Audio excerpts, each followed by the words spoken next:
Z občino ste se zelo dolgo usklajevali, tudi glede same karantene, ki vemo, da ni idealna. Ste zdaj zadovoljni ali še vedno mislite, da ste prišli iz dežja pod kap?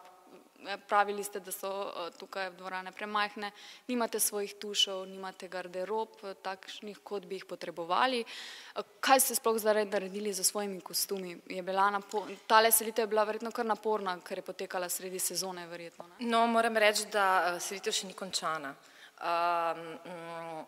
V tretji dvorani je fundus že preseljen, tako da omare so postavljene, kostumi bodo prav tako prišli sem. Pisarni še nista urejeni, se pravi, smo še zmeraj v postopku selitve.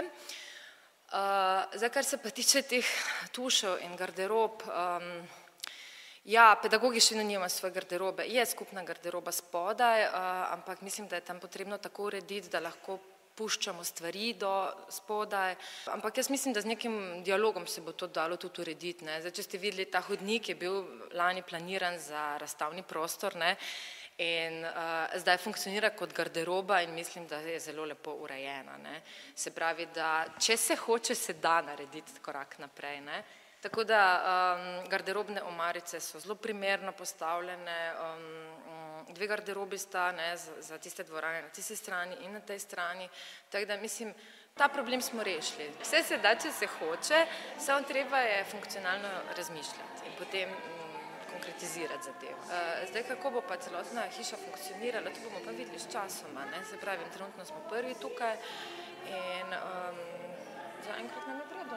Je pa res, če bi zdaj primerjali, zdaj imamo vso pritličje, kar pomeni 4 dvorane, tudi bobnari so zdaj z nami. Bom rekla, bolj smo strnjeni, kar sploh ni slabo.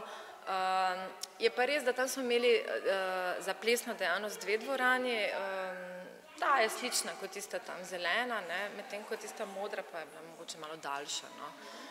Ampak se pravi, jaz mislim, da za ljubiteljski nivo oziroma za to celoletno plesno izobraževanje, ki zajema izobraževanje otrok od 3. leta naprej, pa do mladine, je okej.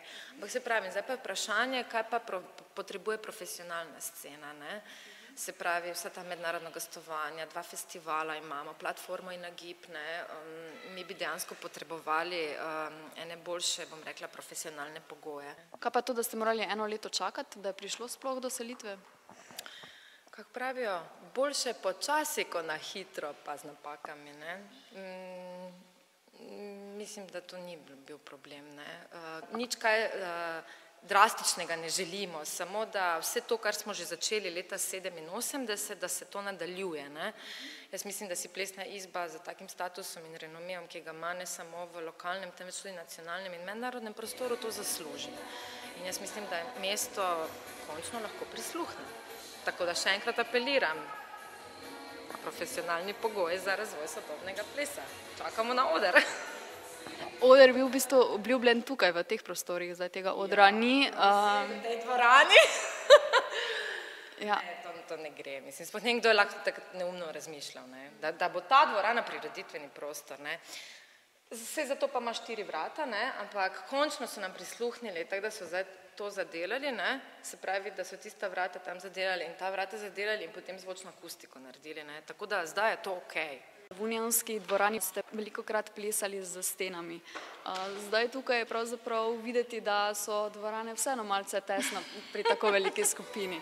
V Mariboru je ogromno plesnih šol, in zdaj sem stvar pristopa, ker če ti vzgajaš otroka že od malega, da je ples gibanje v prostoru in času in da uporablja svoje telo v prostoru, pa če je toliko številčna skupina kot to, potem je res mogoče malo natesno. Zato še enkrat poudarjam, da so ti profesionalni pogoji še vedno zanemarljivi.